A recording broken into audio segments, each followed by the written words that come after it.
अस्सलाम वालेकुम। मेरा नाम कदस भट्ट। इस वीडियो में आपके साथ मैं क्रिप्टो मार्केट की ताज़ा तरीन अपडेट्स, न्यूज़ और उनके ऊपर मैं अपना एनालिसिस शेयर करता हूँ। मेरा एनालिसिस गलत भी हो सकता है, मेरा एनालिसिस सही भी हो सकता है।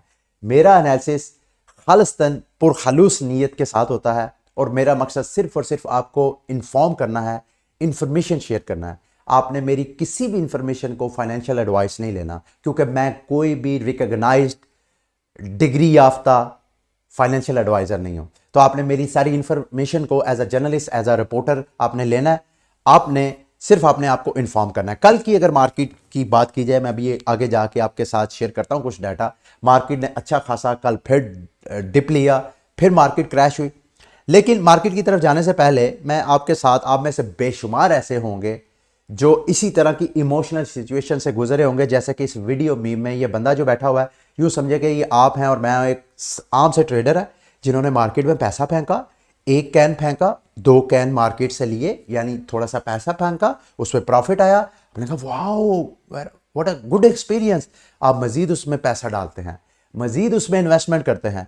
जब आप मजीद इन्वेस्टमेंट करके दो चार बार अपने प्रॉफिट को कई गुना बढ़ा लेते हैं, तो आप इमोशंस आउट ऑफ कंट्रोल हो जाते हैं। आप कहते हैं वाह, ये तो मेरी ज़िंदगी की सबसे बेहतरीन मार्केट है, इन्वेस्टमेंट मार्केट। उसमें जब आप ऑल इन होते हैं, जैसे कि ये ट्रेडर इस वक्त ऑल इन हो रहा है, सब कुछ अपना इस मार्केट में फेंक रहा है, ये जानते बूझते हुए कि मैंने पहले दो चार एक्सपीरियंस में मुझे बड़ा अच्छा आउटपुट मिला है, तो उसके बाद बिल्कुल वही होता है जैसे कि इस बंदे के साथ हो रहा है। मार्केट क्रैश कर जाती है। मेरे दोस्तों भाइयों, कहने को ये एक मीम है, लेकिन ये एक बहुत बड़ा मैसेज है उन ट्रेडर्स के लिए जो अपने इमोशंस को कंट्रोल नहीं करते। क्रिप्टो मार्केट के अंदर मैं बार बार आपको रिपीट करता आ रहा हूँ, ये जितनी आपको ज़्यादा प्रॉफिट देने वाली मार्केट है, ये उतना ही ज़्यादा आपको नुकसान भी दे सकती है।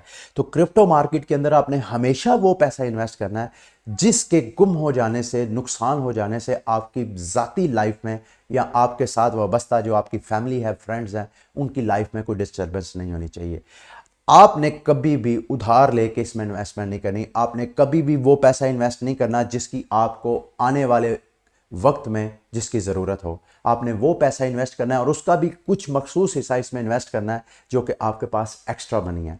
ठीक है, अगर आप ऐसा करेंगे तो आपके इमोशंस को आप कंट्रोल करके चलेंगे और हमेशा स्ट्रेटजी के साथ इन्वेस्टमेंट करें। चलें, जो पिछले 24 घंटों के से अकाउंट वॉश हुए हैं उनकी थोड़ा सी बात कर लेते हैं। पिछले 24 घंटों में तकरीबन 2,55,600 के करीब ट्रेडर्स के अकाउंट वॉश हुए हैं। ये वो ट्रेडर्स हैं मेरे दोस्तों भाइयों जो एक्सचेंजेस से उधार लेके ट्रेडिंग करते हैं।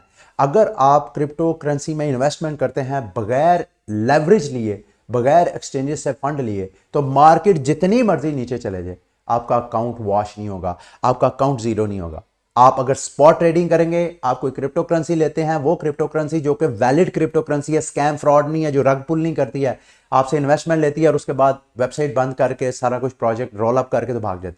अगर ऐसी क्रिप्टो करेंसीज में इन्वेस्टमेंट नहीं की है, सॉलिड क्रिप्टो करेंसीज में इन्वेस्टमेंट किया, तो मार्केट जितना मर्जी बैरिश हो जाए, you don't need to be worried. Market कभी ना कभी लाजमी आएगी। ये मार्केट के साइकिल्स होते हैं। मैं आगे जाके आपको बताता हूं। सबसे पहले मैं थोड़ा सा इंडेक्स, जो फियर एंड ग्रीड का इंडेक्स है, उसको डिस्कस कर लूं। इस वक्त जो फियर है, मार्केट एक्सट्रीम फियर के लेवल पे है और 13 इसका जो इंडिकेटर है। मतलब नॉर्मली होता यह है कि मार्केट जब एक्सट्रीम फियर में भी हो, वो 20 की वैल्यू से नीचे नहीं जाती। तो इस वक्त जब मैं वीडियो बना रहा हूं, मार्केट जो है वो 13 यानी 15 की एक्सट्रीम, पिछले जब मिड मई 2021 में मार्केट ने क्रैश किया था, उस वक्त जो मैक्सिमम नीचे प्राइस डाउन गई थी इसकी फियर एंड ग्रीड इंडेक्स की, वो 15 थी। और आज वो 15 के वैल्यू को भी मेरा ख्याल है 10 तक भी गई थी। मई 2021 में अगर मैं गलत नहीं हूं तो 10 तक भी वैल्यू गई थी। तो ये एक्सट्रीम फियर में सिर्फ उन लोगों को फायदा होता है जिन्होंने इन्वेस्टमेंट अपनी होल्ड की होती है, जो इंतजार कर रहे होते हैं कि मार्केट मजीद क्रैश करे तो हम पैसा फेंकें। ये वो बेहतरीन टाइम है जब मार्केट में पैसा फेंकना चाहिए। अगर आप ऑलरेडी पैसा फेंक चुके हैं तो ये एक्सट्रीम फियर, ये आपकी इमोशंस को रिफ्लेक्ट कर रहा होता है कि आप महंगी पोजीशंस पे पैसा फेंक बैठे हैं और अब आप एक्सट्रीम फियर के अंदर खूब पैनिक हो रहे हैं। ठीक है, तो ये काम आपने नहीं करना। हमेशा तैयारी करके मार्केट के अंदर आए। अच्छा जी, बिटकॉइन की अगर मैं वीकली चार्ट की बात करूं तो आप देखें, बिटकॉइन का वीकली चार्ट है। इस पूरे हफ्ते बिटकॉइन ने अच्छी खासी लॉन्ग कैंडल बनाई है। कहाँ 43, थोड़ा पहले तो मेरा ख्याल है हफ्ता डेढ़ हफ्ता तो ये 40,000 और 43,000 की प्राइस पे ऐसे ऊपर नीचे छोटी छोटी ट्रेडें लग रही थी, ट्रेडिंग वॉल्यूम भी बहुत ज़्यादा नहीं था। फिर उसके बाद एकदम मार्केट जो है बारिश हुई और अब देखें मार्केट जो है इस वक्त जब मैं वीडियो बना रहा हूँ तकरीबन 35,600 के करीब इसकी वैल्यू है और मार्केट मजीद नीचे जा सकती है।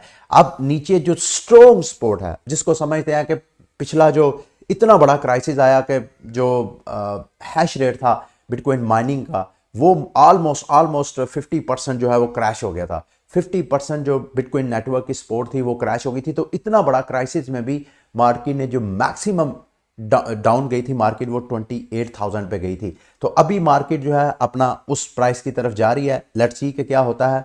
कुछ जियो पॉलिटिकल डेवलपमेंट्स हो रही हैं वो भी एक वजह है।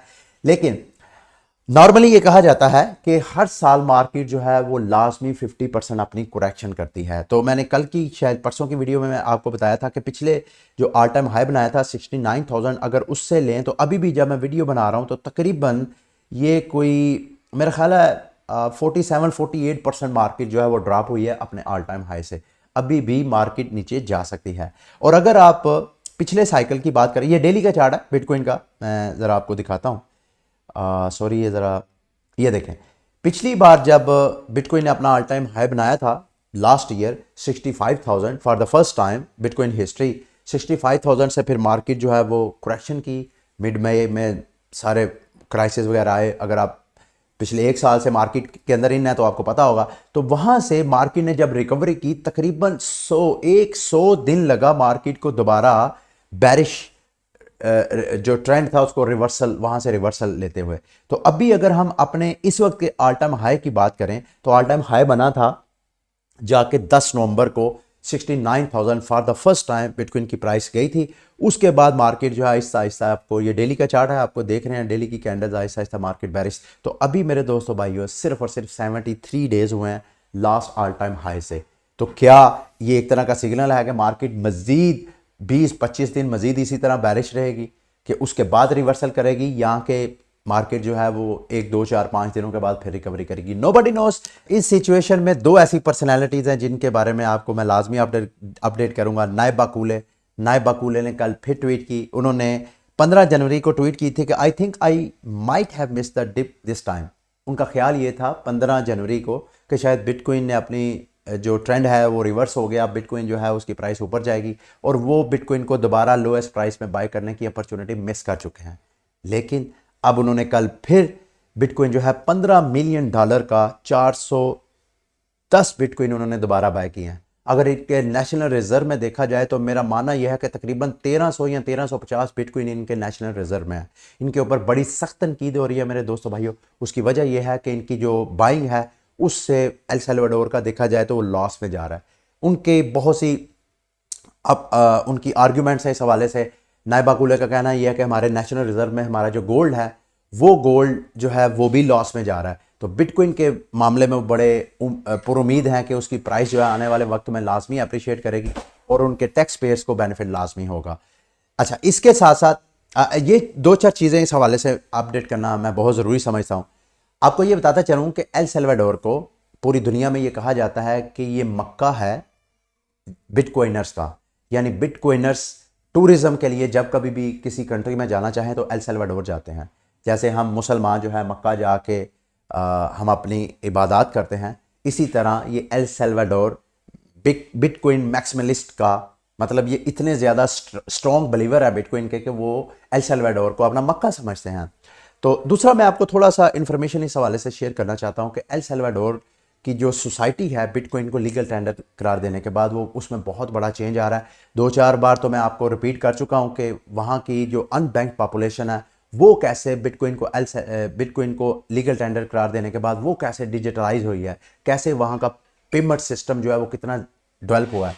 एक चीज़ मैंने आपके साथ शेयर नहीं की, वो मैं आपको बता देता हूँ मेरे दोस्तों भाइयों। आज से 20-25 साल पहले एल सल्वाडोरियन जो कि दूसरी दुनिया में चले गए थे अपनी फैमिली को सेटल करके अच्छे मुस्तकबिल के लिए, कहा यह जा रहा है कि आहिस्ता आहिस्ता वो एल सल्वाडोर में रिटर्न हो रहे हैं क्योंकि अब वो समझ रहे हैं कि उनकी सोसाइटी जो है अब सही पाथ में उनका मुआशरा चल पड़ा है। अब एल सल्वाडोर के अंदर उनके लिए ऐसी अपॉर्चुनिटी होगी उनके बच्चों के लिए कि उनको किसी और मुल्क जाने की ज़रूरत नहीं है। मेरे मानना यह है कि अगर ये ऐसा हकीकत है, ये तो बहुत बड़ा रेवोल्यूशन है जो कि एल सल्वाडोर जो है उसकी कंट्री में उसका सदर लेके आया।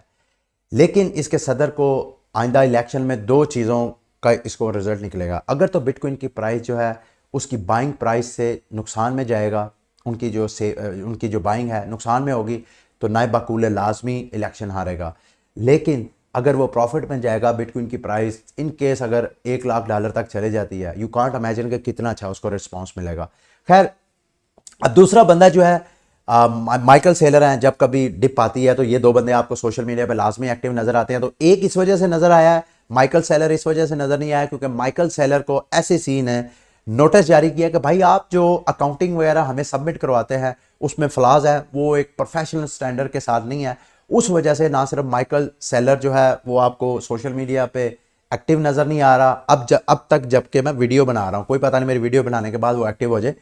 दूसरा, जो माइक्रो स्ट्रैटेजी है उसके शेयर्स भी अच्छे खासे ड्रॉप हुए हैं, तो इस वजह से माइक्रो स्ट्रैटेजी जो है इस वक्त काफ़ी ज़्यादा प्रेशर में है। अच्छा, अक्सर मैं आपको इथीरियम 2.0 के बारे में बताता आता हूं, तो मैंने सोचा आज इस वीडियो में मैं आपको थोड़ा सा बता देता हूं कि इथीरियम 2.0 क्या है और इसकी ज़रूरत क्या है। देखें, इथीरियम के इस वक्त जो 3-4 इश्यूज हैं जिसको रिजॉल्व करके वो अपने ब्लॉकचेन को अपग्रेड करना चाहते हैं। नंबर 1 तो ये है कि इथीरियम एनर्जी बहुत ज़्यादा यूज़ करता है अपने नेटवर्क को सपोर्ट करने के लिए। इस वक्त ये proof of work based consensus system पे है।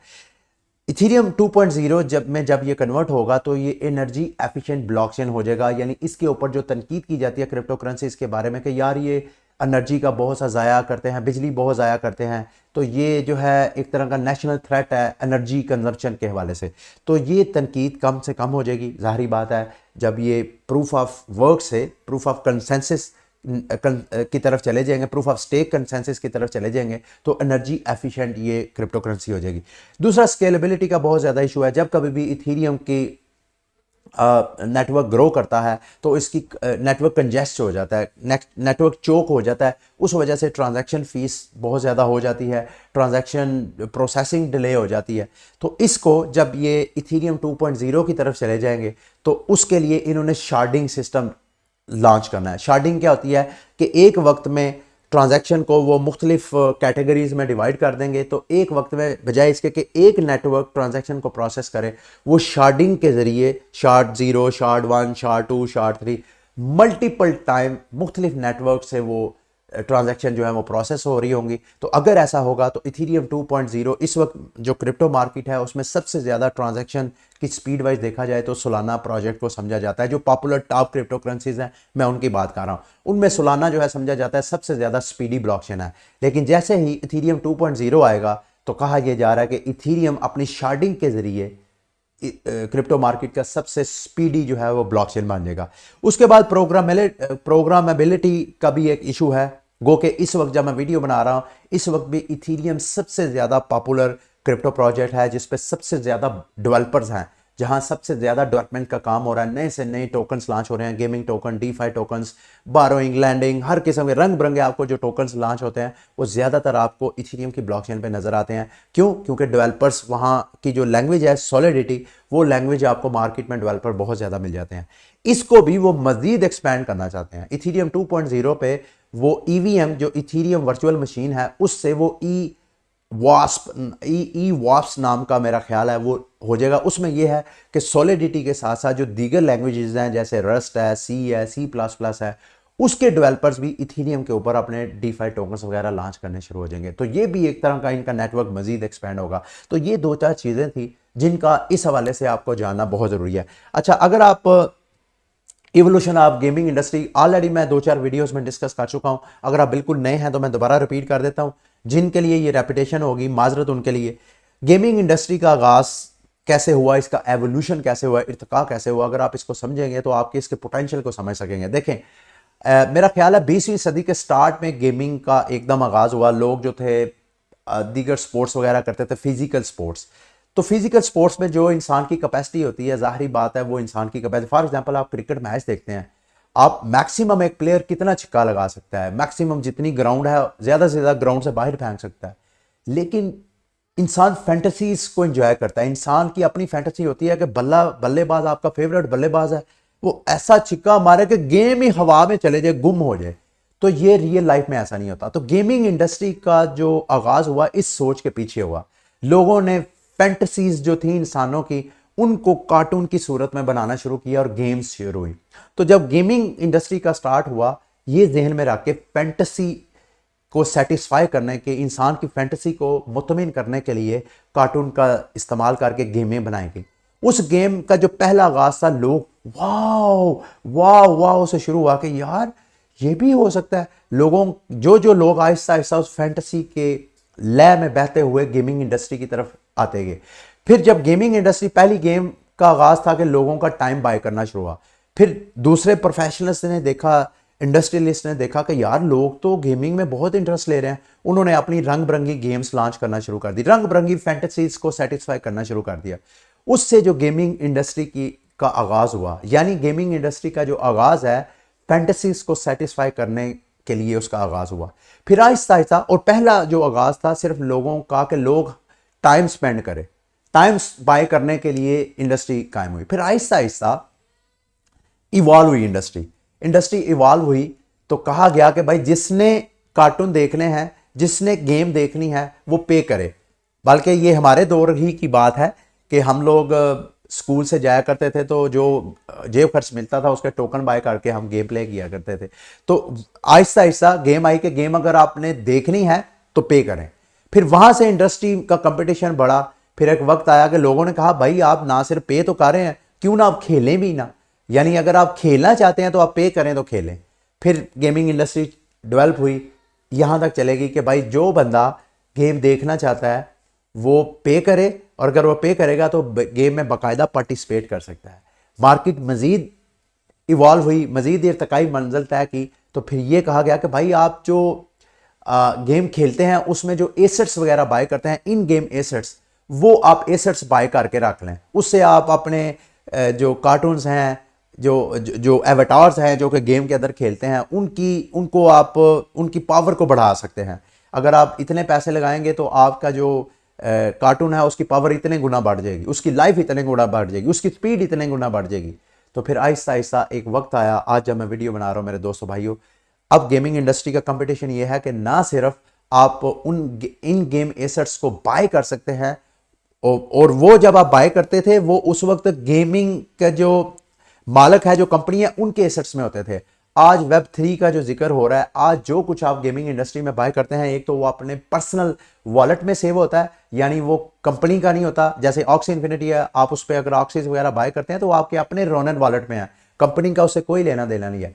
ना सिर्फ आप बाय कर सकते हैं बल्कि आप P2P ट्रेडिंग कर सकते हैं। आप ऑक्सी बाय करके आप किसी को सेल, फॉर एग्जाम्पल आप एक इथेरियम की ऑक्सी बाय करते हैं, आप 2 इथेरियम की सेल आउट कर सकते हैं। तो इस तरह ये जो एक नई इंडस्ट्री डेवलप हुई है, कहा यह जा रहा है कि अगर 2023-2025 में दुनिया की पॉपुलेशन $8 अरब हो जाती है और इसी तरह गेमिंग इंडस्ट्री का रुझान रहता है, तो ये गेमिंग इंडस्ट्री जो कि पहले कभी फन और फैंटेसी को अपीज करने के लिए बनाई गई थी, ये इंडस्ट्री जो है दुनिया की इकोनॉमी में बाकायदा पार्टिसिपेट करेगी। जो लोग हैं वो पैसा कमाने के लिए इसमें इंटरेस्ट लिया करेंगे, और जब ये रुझान मजीद एक्सपैंड होगा, कहा यह जा रहा है कि 4 बिलियन पीपल जो हैं गेमर्स होंगे इस दुनिया में, यानी half population of global population जो है उसका हाफ जो है वो गेमिंग इंडस्ट्री से पैसा कमा रहा होगा, गेम प्ले करके पैसा कमा रहा होगा, या इन गेम एसेट्स को बाय करके उसकी ट्रेडिंग वगैरह कर रहा होगा। तो ये आने वाले वक्तों में मजीद इंडस्ट्री ग्रो करेगी।